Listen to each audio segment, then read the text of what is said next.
Hi all, welcome to Sumaha's vlogs. ఇవాళ recipe ఏంటంటే చాలా తెల్లవాయలు కనిపించేస్తున్నాయి అండ్ కొబ్బిరండి. సో అర్థమైపోతుంది అందరికీ ఏదో రెసిపీ చేస్తుంది అని. అదేం రెసిపీ అంటే కొబ్బరి పొడి. యాక్చువల్లీ దీనికి ఒక స్టోరీ ఉంది. నేను 5th or 6th ఉన్నప్పుడు నాకు టైఫాయిడ్ ఫీవర్ వచ్చిందండి. సో డాక్టరు పచ్చిమిరపకాయ అలా ఏం పెట్టొద్దు, చాలా పథ్యం పెట్టమని మా అమ్మకి చెప్పారు. డాక్టర్ 3 months చెప్తే మా అమ్మ 6 months పెట్టారండి ముందు జాగ్రత్తగా.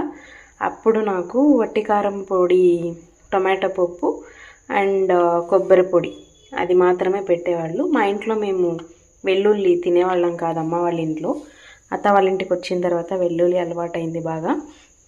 సో అప్పుడు బాగా పెట్టారు మా అమ్మ. చాలా బాగుంటుంది రెసిపీ. మా అమ్మ స్పెషల్ రెసిపీ అండి ఇది. సో మీకోసం చేస్తున్నాను, చూసేయండి. మీరు ట్రై చేసి ఎలా ఉంది కమెంట్ చేయండి అండ్ నచ్చితే లైక్ చేయండి.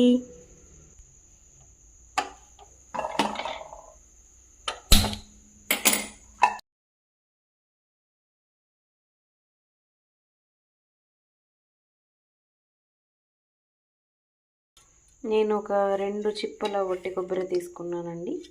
మీడియం సైజ్ టు, పెద్ద సైజ్ కాదు, చిన్న సైజ్ కాదు, మీడియం సైజ్ తీసుకున్నాను.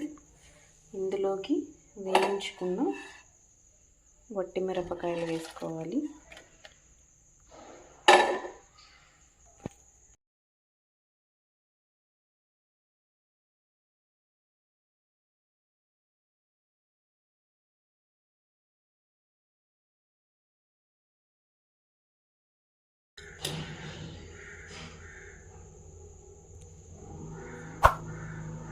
ట్రై చేసి రెసిపీ నచ్చితే మీరు కూడా లైక్ చేయండి, షేర్ చేయండి, సబ్స్క్రైబ్ చేయండి.